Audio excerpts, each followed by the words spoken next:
I strongly yet respectfully disagree. Oh my goodness. So I've been meaning to put out a response video in regards to Dr. Umar's interview that he did and the statements he made in regards to interracial marriage. Now, he says that you can't be pro-black and marry outside your race, to which I would strongly disagree given the points and the perspective that he gave in this interview. Now, one of the main things he gives in the interview is that your finances, right? Your finances, your wealth, everything you have established is going to this person. Marriage is a business. When you get married, you commit your mind, your body, your heart, your soul, and your pocketbook, your savings, your estate, your wealth. You commit that to that person you're married to. Now, off of that, the issue I have with that is that there's many black men and black women who are married and their finances, yet maybe going to, their wife or the husband or whoever's, their children, their offspring, but that doesn't necessarily benefit the group. Because if that husband and wife aren't of a group mindset as of, hey, we have to do something to benefit our people, we are about our people as opposed to an individual mindset, which many, unfortunately, black people happen to have, then that has no impact on black Americans as a whole. It has no impact on us as a group. It's just going to be another isolated black family who has wealth. Good for them, okay? I mean, there's already that already. We already have athletes who are married to black women. Good for them. You already have, entertainers who are married to black women. Good for them. You already have, individuals on that basis who are already doing well. All their individual success has not impacted us as a group in a positive light. It hasn't lifted up the group. It's just lifted up them individually. And in some cases, in many cases, with the white conservatives, what they love to do, not all, but many of them, what they love to do is point to those individual cases and use that as a reason to ignore the group's grievances and the historical trauma that has transpired in this country and is still in effect today.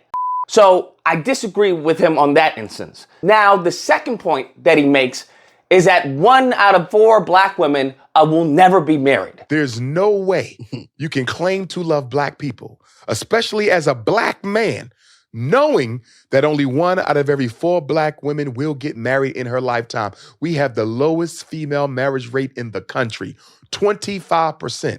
That means 75% of black women will never, ever know what it feels like to be proposed to. Damn. Here's the thing.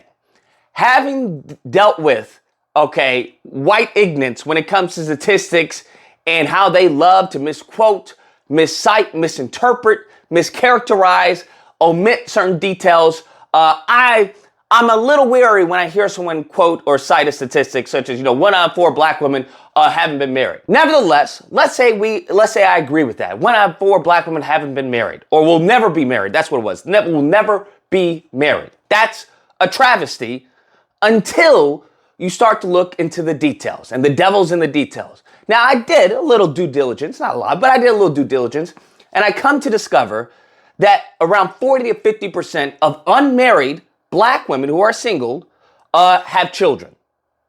Let me rewind that again so you can hear that. Around 40 to 50% of unmarried black women, who are single have children. Check this out. Now, if we couple that with another study that was done, another analysis that was done, which is that you are 50% less likely to marry if you have children. Let me rewind this again.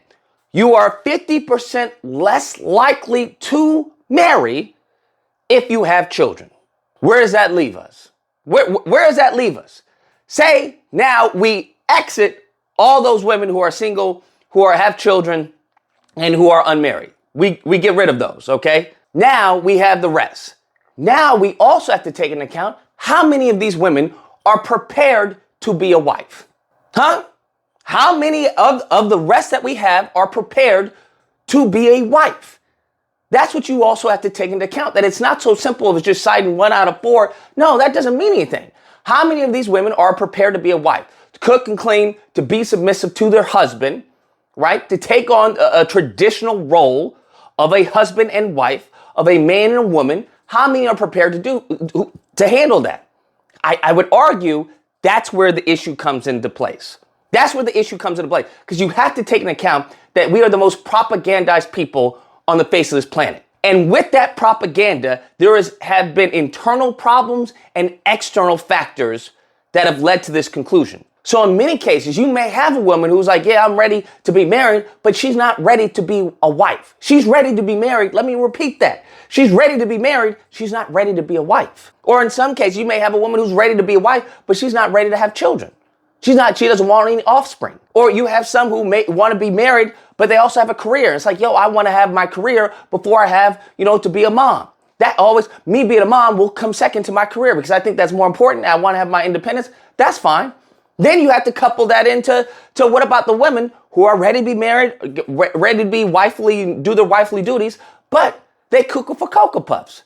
They want to talk about you end up having your child your son turn into a daughter. You have that. I forgot her name with Dwayne Wade. You have a woman like that. That's a black family, right? According to Dr. Umar, that's a black family. There's wealth there. Look at what they're doing to that boy. Okay, excuse me. Sorry, YouTube. To that individual that calls themselves a girl. That's a biological boy. Look what they're doing there. So it's not so simple as, oh, look at all the black women that are single and unmarried. They're single and unmarried in many cases for a reason. Then comes the last part where he talks about why would you want your seed to be in the race of people that, did your ancestors so wrong, subjugated you, and yada, yada, yada.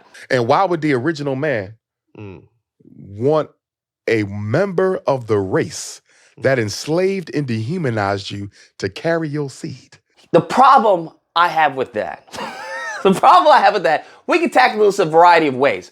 The issue with that is, if that's what you're going off of, then that would also exclude African women. Listen to me. If that's what you're going off of, then that would also exclude African women.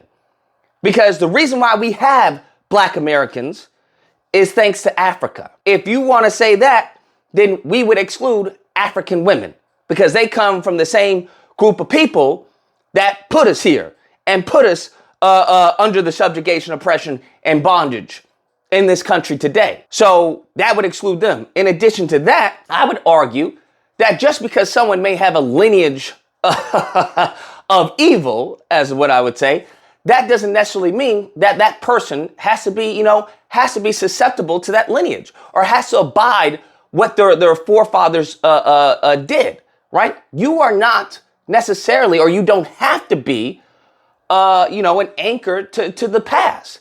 So when you break it down, I'd rather my daughter marry John Brown than I would a black conservative perspective. Okay, I would rather my child marry John Brown than a Sambo. And then you also have to take that into account. Just because you black doesn't mean you don't have a lineage of evil. Because some of y'all don't come from the Frederick Douglass. Some of y'all don't come from actual slaves. Some of y'all can't come from slave owners, bruh. Some of y'all come from what's his name? Stephen from Django. That's where some of y'all lineage comes from. And we can see it presently with all the Sambos on social media, on YouTube, right? And in politics. We see that. It's like, oh, you have a lineage of evil. You guys have been tap dancing for a long, long time. You guys were tap dancing in the house, tap dancing in the field, and now you tap dancing in the streets. So we have to be a little more nuanced when we completely blanket out an entire race of people. Because that's unfair to the person that's in front of you.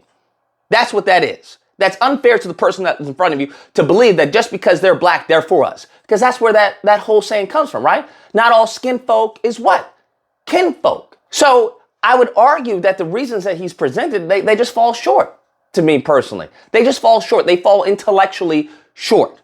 Because in many cases, what you're going to have, if you want to exclude those who may be married to a non-black woman or a non-black man as, hey, you're no longer pro-black.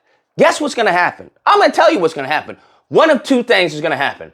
They're either going to say, okay, deuces, y'all have fun. That's what's going to happen. Where they completely go hardcore individual and they care nothing about the group. Because according to you, they're not even a part of the group. According to you, you can't be pro-black. It's like, okay, you're going to remove my blackness or my pro-blackness simply due to my spouse, right? You can be, I'm right there with you. It's not like it detracts that person from not being black. They're clearly black. They're going to be treated as a black person, a black man, a black woman in this country. But now you're removing their pro-blackness. So now they can't even be prideful in who they are and the history that they have in this country. You remove that, then what is left? Nothing's left, really. They're just, okay, fine. I'm going to do me. And when it eventually happens is that it leads to the second option, which is now you've created an enemy. That's what happens. And you create an enemy that can be exploited by the white ignorance of both parties to the detriment of the group. That's where you get a lot of these Sambos on YouTube and whatnot talking, just pandering and tap dancing for the white conservative. That's where you get a lot of these Sambos on the left tap dancing for the white liberal. That's where you get a lot of these mofos who are just who don't know what they are. They just feel, well, I'm just an American. I'm not a black American. I'm just an American. That's who I am. And we should all kumbaya. That's where you get that offspring, because they're confused, because they're not accepted from this group and they're not accepted from that group. So all they have is just to accept themselves as a human being. And that's where you get that human being talk, that I'm an American talk, that kumbaya talk. Why can't we all get along talk? And who does that benefit? It doesn't benefit the group that is being subjugated, oppressed, and vilified via propaganda, law enforcement, and the branches of government that we have. It doesn't help them. Who's it help? It helps the people that have already been helped. It helps the people that this country was created for. Okay? That's who it helps. It helps the people who don't need to be helped. They're going to stay in the same positions of power and influence that they've always stayed in. So I would argue it does more harm than good by causing that division. Anyways, guys, that's the video. Let me know what you guys think. Whether or not, look, oh, you don't know what you're talking about. The only reason you say that is because you want us nobody. That's the only reason you say that, Lucas. You don't know what you're talking about. Dr. Umar is right. You can't be pro-black and then, be with a non-black woman. Or if you don't believe, I think that it's a little more nuanced in how he's leading it off to be. In regards to the marriage rates, that has nothing to do with me. Nothing whatsoever. That's your body, your choice as far as I'm concerned. You choose to get with a sock of a man, well, then you get a sock of a baby and a sock of a lifestyle. Has nothing to do with me. I'm not picking up the slack for another bozo. That's not going to happen. Okay, now as a group, as a community, if you want to raise the child as a village, by all means. But you have got to do better with your vaginal choices. Simple as that. Nevertheless, if you happen to disagree, you're more than welcome to call in during Disagreement Day, which is today, actually. It's Friday through Sunday. There'll be a number on screen. You call in. We duke it out. Either or. Hope you guys enjoyed the video. If you did, please feel free to like, share, comment. Let me know what you guys think. Subscribe. That fun stuff. Till next time, guys. Be amazing. Not all skin folk is what? Kinfolk.